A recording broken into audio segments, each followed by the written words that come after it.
The last mile logistics in fragile infrastructures, alternatively subtitled Where 3PL Fear to Tread and Why That's Probably Prudent. Good evening, my name is Alistair Lamb and I'm sorry that I can't be with you today. I've been asked to present on this subject, and the scope of our talk today, there'll be a little bit about me, and then I'm going to talk about resource. The Sudanese Donkey is the title I've given that. The operating environment, Kashmiri Landslides is the title there, and business climate, the digital age. I'll then go on to what does that breed and what can be done about it all. And all of that linking back to our title, the last mile logistics in fragile infrastructures. So, a little about me. Well, actually my first experience of logistics was in a family import and export business. We imported and exported car spares. So as exciting as Ferrari, and perhaps we should keep quiet about the old Mark 1 Skoda. I then moved from there after a university career, university studies, into the Royal Air Force Supply Movements Officer, and that is where I got my formative training. I did the Chartered Institute of Logistics and Transport Certificate in Logistics and some extended study with the Royal Air Force, and that's really where I learnt my trade. And then after the Air Force, I had a brief 9-month spell at Heathrow and decided that actually the field is what I loved, and I became a humanitarian logistics specialist. I worked for Save the Children, for the United Nations in both the World Health Organization and the Joint Logistics Centre, which is a subsidiary of the World Food Programme. After that, I left the regular world of working for UN agencies and NGOs and set up my own social enterprise consultancy. And really that was to address a need I saw between the large NGOs having huge capacity to make great and good logistics decisions, and the smaller NGOs who really could do with a specialist logistician, but usually had to get by with a program manager doubling up in both roles. So giving them some expertise in logistics, some good practice. Consultancies did include large organizations such as Partners in Health, a big American healthcare specialist. We worked in Haiti to readdress the logistics that were in the Haitian Health Service, but then working with far smaller charities, including down to setting up systems for a lone female in Mogadishu looking to do food distributions. I still do speaking engagements. The one I've got here is Deakin University. I speak there on conflict and post-conflict operations. And that's more on the programming side than the logistics side, but I still work with a number of agencies talking on crisis and conflict operations. And that's led into executive and organisational coaching for small to medium NGOs. So I've got people that I work with, sort of Haiti, Mozambique, most of it Skype-based coaching. But what qualifies me as the best logistician in the world, I'm a father of 3, and I can actually fit a family with 3 children into a car and get them on holiday. So that's a little about me. So the first port of call on our last mile journey is the Sudanese Donkey. And I have to say that I've been rather unfair to this equine here. It is actually a horse, a very tired looking horse. And you may be wondering why, as a professional logistician, I'd show you a photo of such shoddy loading. That's because this was actually my fleet manager's response to needing to move some shelves. This is the only resource I have available, sir. Now you might notice that there's a truck in the background, but at the end of the day, if I was a 3PL and this was the only resource I was being offered, I would need to know I'd need to bring resources into country to effect delivery, and resources cost money and also create liability and risk. And we'll see as we move further on in the presentation that actually there's no appetite to take that kind of risk because the rewards are slim. But even if you do bring in any resource, I want to introduce you to Ibrahim. He was a water truck driver in Muzaffarabad in Kashmir after the Kashmir quake. And Ibrahim here was a lovely chap, was a very, very attentive driver, except not attentive to stationary objects. And what we found is his logistics practice as a haulier of water cost us a lot of money. And again, this is another risk that we are looking for 3PLs to take on when we're looking at contracting relationships. Transport cost. Now, this is again in Kashmir. This is Reshangali Pass, and there's a good friend of mine, Tom Metcalf, in the foreground there, marshalling in an Mi-8 helicopter. And the costs of these helicopters are astronomical when compared to trucking. But one thing when we look at transport cost in disaster relief is that a lot of the time in the initial phases it's at the UN, such as the UN Humanitarian Air Service, which bears these costs and sets up unrealistic expectations of what can and can't be done in terms of delivering equipment and supplies by air. And the final thing I wanted to talk about on resource is actually transport ethics. When we're looking at our resources, you may look at this and see a perfectly serviceable Land Rover, minus a roof. It appears to have an engine, which is good news and not always the case. But actually, the ethics around this vehicle are very, very interesting. What you can't see in the rear section of there is a post.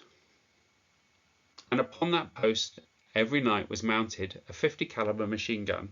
And this vehicle was actually being used by Sudanese SLA rebels to patrol and to indulge in active combat against government troops. When we found this vehicle, it was actually being used for Polio National Immunisation Day, and it was being hired by an NGO who, once they realised where the money was going to and that it was funding criminal or rebel or warfare, they decided that it probably wasn't the vehicle for them. But these are the kind of transport ethics that go on in areas of low resource, where you have a choice between this Land Rover and our friendly horse dragging a cart. So let's look at where we're operating. What is the infrastructure we're operating in? This again is Kashmir. I have been other places other than Kashmir, but I think this is a great example of being told that the road is open, the road is clear and passable, and the local regimental colonel who advised me it's passable. We had a quick chat to establish what our definitions of passable were. This is a classic place where you could have driven a convoy up this valley and then find that you can't deliver. And those roads missing could turn into bridges missing.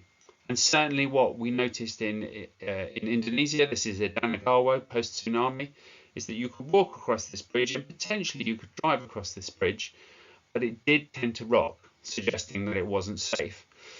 Then duty of care required us to go and find a river passage, and river passages aren't safe in themselves. So this is not creating a friendly environment for logisticians to work in, and certainly when you're looking at that last mile, it's not something that it's easy for a 3PL to cost. Airfields missing. So we've already established that helicopters are an incredibly expensive way to deliver aid, but sometimes they're necessary. But actually, it's worth considering that helicopters have a limited range, and even the Chinook in the foreground there, the first helicopter in the line, has a very good range with outboard tanks. But if your forward mounting point isn't far enough in to the area of destruction, then actually missing airfields or damaged airfields within a disaster zone create a real problem for forward mounting. You're actually looking at 3, 4, 5 days to establish emergency bulk fuel installations in order to be able to fuel and leap things forward. So in the short term, helicopters aren't always the way forward, although every NGO will tell you they've got unlimited capacity to throw into the back of a helicopter. I think this is actually for me the saddest of the operating factors that I come across. This is a photo taken in Haiti. The background to this is that actually there's a cholera outbreak, and it is killing literally thousands of people up in the Ottawa area. But as we try to get supplies out of the Port-au-Prince capital, civil unrest due to election time means that this is highly unlikely. Our drivers were in danger, our expats certainly weren't welcome on the streets, and we found that civil unrest was actually the most limiting factor in conducting operations. And I would say that this is consistent across a lot of the operating areas that I've been in, whether it be Darfur, Kashmir, another frontier war, or Haiti, that civil unrest or indeed cross-border disputes create a big drawback when you're trying to conduct disaster logistics.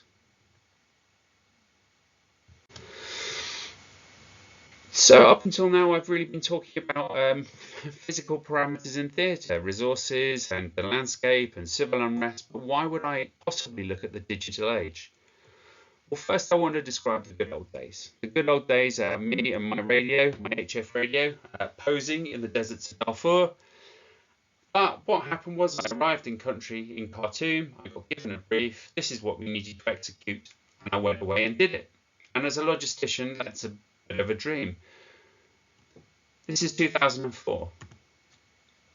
Just 5-6 years later, in 2010 in Haiti, you'll notice there are Blackberries on the table, there are laptops, there's a router in our office, and don't let the tent fool you. What we find is we're working with agencies with centralized policy, centralized decision making, and centralized contracting relationships, and centralized resolution, not making decisions in the field. So what does this breed? Well, when you're dealing with sketchy transport resources, difficult geography, catastrophe, and civil unrest from an office, from a central office, you try to legislate for everything, but end up legislating for nothing. So you end up with generalized and restrictive policies, slow and fragmented decision making, a reduced level of interoperability with other agencies because you can't see each other from the central offices, expensive and inappropriate contracting relationships because you're contracting for worst possible cases and you're trying to create large-scale contracts for small-scale issues, and you lack a true in-country leadership to resolve situations. And why would that be unappealing to a 3PL? Transport resource fragility means that you're not going to be able to cost things very well. You are going to have to put things in country which potentially could get damaged, blown up in civil unrest, and you might not be able to ever recoup them. In fact, the VAT or the taxes you pay to get them in country to create your contract base might be so high that it makes it unreasonable for you to continue. The operating environment fragility just exacerbates that. It's not a case of finding a truck, any old truck to go cross country. You're looking for a 4x4 truck or maybe a 6x6 truck. And actually that operating environment, including the hostility, means that the salaries that you might have to pay staff, the risks, the insurances that you're going to take is also going to add to those costs. And that centralized contracting, that business climate is just not looking at the reality of what it's like on the ground. It's potentially looking at, well, I can ship to Miami, Jackson, Florida for $400. Why should I double that, treble that, quadruple that to ship into Haiti? Not realizing the risks at the far end for the container load, etc., to go missing, to be knocked off the quay, to be commandeered by a rebel unit, a gang. Those are all risks that a 3PL is expected to take on, potentially for very little reward.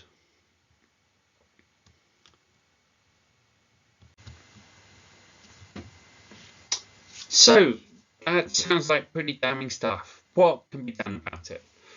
Well, we'd have to actually head back to where my first photo came from, 2004, and the deserts of Darfur, and shortly after the post-tsunami study, 2004-2005, and the Fritz Institute.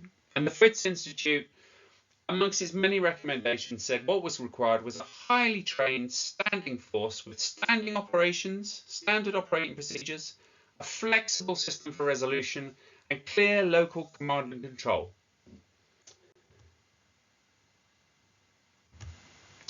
The military, effectively.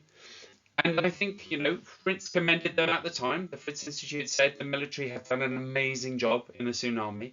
And here we see in this picture, this is not the tsunami, this is the UK military response to Ebola in Sierra Leone, is that actually the military have all those things: highly trained, standing force, standard operating procedures, flexible resolution, local command and control. But a lot of us struggle with the doctrines of soft power. Actually, is this really humanitarian response, or is it the wielding of soft power? So we still look to non-military organisations to do that. But what can 3PL do about that? They're not the military. Some people would say that the disaster response team managed by DHL, that's the equivalent to the military. And I think the disaster response team are great, but what I would point out is the DHL disaster response team are time limited, and commercially that makes sense. For the disaster response team to stay in situ for the length of a humanitarian response would be, well, not financially viable, potentially commercially suicide.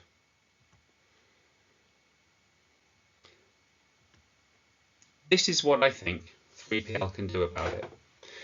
This is about expert logisticians and commerce coming together with UK government and other governments to define a fairer, more balanced contracting model for third-party logisticians and third-party logistics outfits to really benefit the aid community and last-mile logistics, taking into account the risks involved, taking into account the complexity of the situation, and taking into account that it is right that a 3PL makes a profit, but having a clear governance structure on how that's done. So I throw that open to you. Can 3PL really answer last mile logistics in fragile infrastructures? And I'll be interested in the debate that ensues. Thank you very much for your time.